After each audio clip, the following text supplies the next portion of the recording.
Please help me reach 1,000 subscribers. It started as one of those ordinary days that blur into every other quiet, predictable, almost painfully routine. Nothing about that morning suggested the storm lurking just beyond the horizon. I walked into work as usual, but a nagging unease in my gut warned me something was wrong, even if I couldn't yet name it.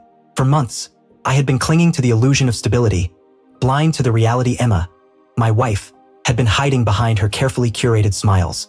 Emma, the woman I trusted completely, loyal, compassionate, honest. 5 years of marriage had convinced me she was someone I never needed to question.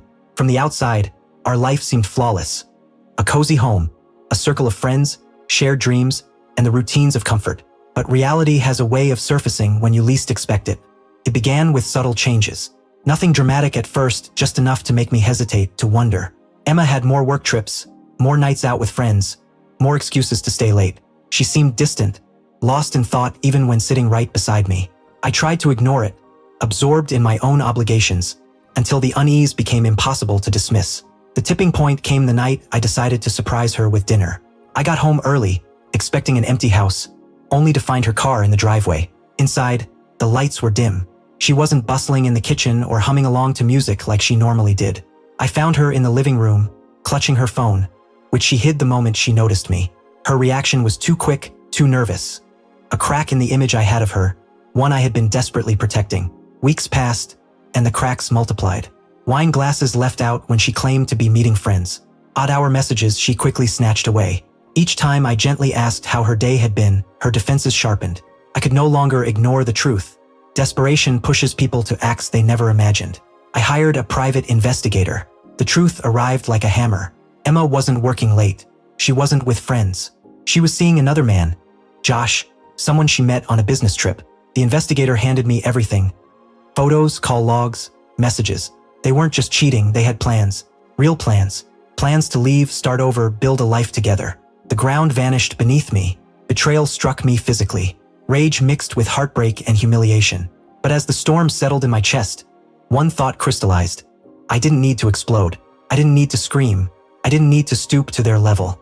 I needed control. I chose silence. I didn't confront Emma immediately. Instead, I mirrored her distance. I focused on myself, my career, my health, my time. I thrived visibly even if she didn't understand why. Step by step, I detached. While she gravitated toward her affair, I quietly studied theirs.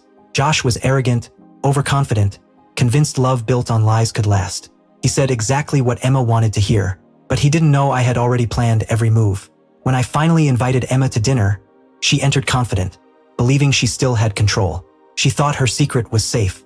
I kept the conversation light. Her job, her trips, even Josh's name. She froze, confused by my calm. Then I laid it bare. I know about Josh. I know everything you've been hiding. You thought you were ahead, but I was always further ahead than you realized. Her face went pale. Fear replaced the guilt that had flickered there. But that was only the beginning. I told her I had already secured my side. Lawyers, finances, documentation. She would walk away with nothing she expected. Then I turned to Josh. I made sure he understood that his private fantasy was no longer private. Every message, every photo went to their HR departments.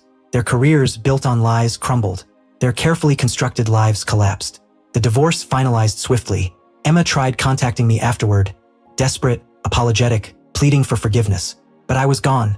Emotionally, mentally, entirely. Josh's life unraveled. His future evaporated in an instant. They believed they were untouchable, winning. But patience and strategy were all it took. I didn't scream. I didn't fight. I didn't break. I simply outplayed them. When the dust settled, they were the ones left scrambling through the ruins, finally realizing the person they underestimated was the one who walked away with everything that truly mattered.